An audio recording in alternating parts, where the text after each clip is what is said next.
જય શ્રી કૃષ્ણ સુમાલીબેન. જય શ્રી કૃષ્ણ. જય શ્રી સોશિયલ મીડિયા જે છે એ છેવાડાના ગામ સુધી, છેવાડાના લોકો સુધી આયુર્વેદને પહોંચાડે છે. એનું આ જે જીવંત ઉદાહરણ જે છે એ મારી સામે છે. સુમાલીબેન આવ્યા છે કે જેમને લાંબા સમયથી જે છે એ શ્વાસની તકલીફ હતી, ખૂબ ઉધરસ આવતી, વર્ષોથી એ તકલીફ હતી, સાથે સાથે પગમાં દુખાવો, ગોઠણનો દુખાવો અને અનેક સમસ્યાઓ હતી.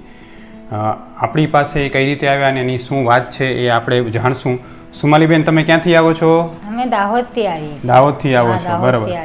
તમને જે છે એ અહીંયા દાહોદથી 500 કિલોમીટર 400 કિલોમીટર દૂર અહીંયા ગાંધીધામમાં આવવાનું કઈ રીતે ખબર પડી? આ વિડીયો તમારો દેખ્યો તે છોકરી કે ને હું કીન ટાળી પડતી, બહુ સુવાસ ચાલે, ખાંસી આવે, મને ટકાતું નથી. છોકરી અહીંયા મને મોકલી આલી તે ખાંસી આખી નાઈટ ઊંઘવા જ નહીં દેતી. આખી રાત તમને ખાંસી આવતી એમ ને?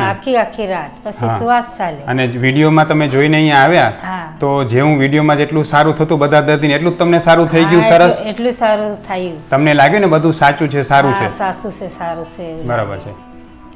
તો તમે જ્યારે અહીંયા આવ્યા તો તમને એના પહેલા તમે કેટલા ડોક્ટરને મળ્યા હતા શ્વાસ માટે, ઉધરસ માટે? બહુ દાહોદમાં 4-5 ડોક્ટર બદલાયા. 4-5 ડોક્ટર બદલાયા હતા. સારું થતું તો કઈ નથી? ના, નહીં થતું. શું તકલીફ થતી તમને? મને ખાંસી પહેલી આવે, પછી નાકમાં તો પાણી પડે, પછી ખાંસી આવે, પછી શ્વાસ ચાલુ થઈ જાય. શ્વાસ ચાલુ થઈ જાય અને પછી આમ જાણે એમ લાગે આખી રાત જાગવું પડે? આખી રાત જાગવું પડે. ઊંઘવા દિયા વગર ઊંઘાય નીત ઊંઘાય. કેટલા વર્ષથી તકલીફ હતી? 20 વર્ષથી હતી. 20 વર્ષથી હતી, બરાબર. પછી બીજું એની સાથે શું થતું? દુખાવામાં બધું શું થતું તમને? ત્યાં ગઠણનો દુખાવો હતો, પછી ઘાટીની સડાતી હતી, પછી ગઠ્ઠોનો 50% રાહત થઈ ગઈ. અત્યારે આપણે જે શ્વાસની, તમે અહીંયા મારી પાસે આવ્યા હતા, હું તમારી બધી ફરિયાદ બોલું છું, મારી પાસે બધું લખેલું છે સુમાલીબેન, કે તમને આખા ખૂબ જ શરીર પ્રમાણમાં શ્વાસ ચડતો હતો, ઉધરસ આવતી હતી, શરીર દુખાવ થતું હતું, ગભરામણ થતી હતી, ગેસ થઈ જતો હતો, કબજિયાત થતી હતી, ઊંઘ નહોતી આવતી, ચક્કર અંધારા જેવું આવતું હતું, બરાબર છે?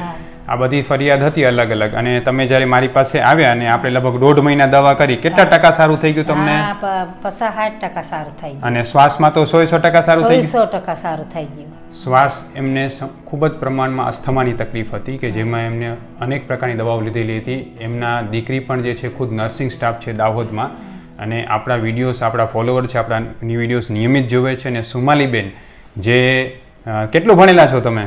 અમે ભણવા જ નથી ગયા, 5માંથી ઉઠાડી દીધી મારા પપ્પાએ. નથી ભણ્યા તો પણ જે છે આપણા વિડીયોને સારી રીતે સમજી અને અહીંયા સુધી આવ્યા અને એમને જે છે તમને થયું ને ધક્કો વસૂલ થઈ ગયો તમારો? હા, ધક્કો વસૂલ થયો. આજે બીજી વાર આવ્યા છો પંચકર્મ કરાવવા? હા, બીજી વાર આવ્યા પંચકર્મ. અને શરીરમાં જે શ્વાસ ઉધરસ ખૂબ જ આવતી એ બધું મટી ગયું અત્યારે? એ અત્યારે બધું મટી ગયું. અને દુખાવાના ગોઠણમાં એમાં કેટલો ફાયદો થઈ ગયો? 50%. 50%. બેન, તમને હજારો લોકો અત્યારે સાંભળતા હશે, તમે એવા લોકો સુધી આપણે આયુર્વેદનું, આપણે હોસ્પિટલનું શું સંદેશ પહોંચાડવા માંગશો? હોસ્પિટલ જાઓ તો મારું સારું થાય એવી રીતે સારું થાય તમને બધાને, એવું કે હું બધાને. અને કેવું અહીંયા તમે આવો તો કેટલી બધી ભીડ હોય છે? બહુ ભીડ હે ત્યાં તો માયની માણસો, એટલી બધી ભીડ હે. અને તમે અત્યારે આજે તમે જે પંચકર્મ કરાવ્યું તેનાથી કેટલું સારું લાગ્યું તમને? મને અડધો ભાગ ઉપર સારું લાગ્યું. ખરેખર જે છે આપણે આ વિડીયોને વધુ શેર કરી જેથી એવા લોકો કે જે લોકો સુધી આયુર્વેદનું નામ પણ નથી પહોંચ્યું અને એવા લોકો સુધી આપણે ખૂબ સારી રીતે આ વિડીયોને પહોંચાડીએ. બેન, તમારા જે છે એ ડોટર જે છે એ નર્સ છે, બરાબર? હા. એમણે તમને કીધું હતું સાથે? હા, એને કીધું હતું. બરાબર છે.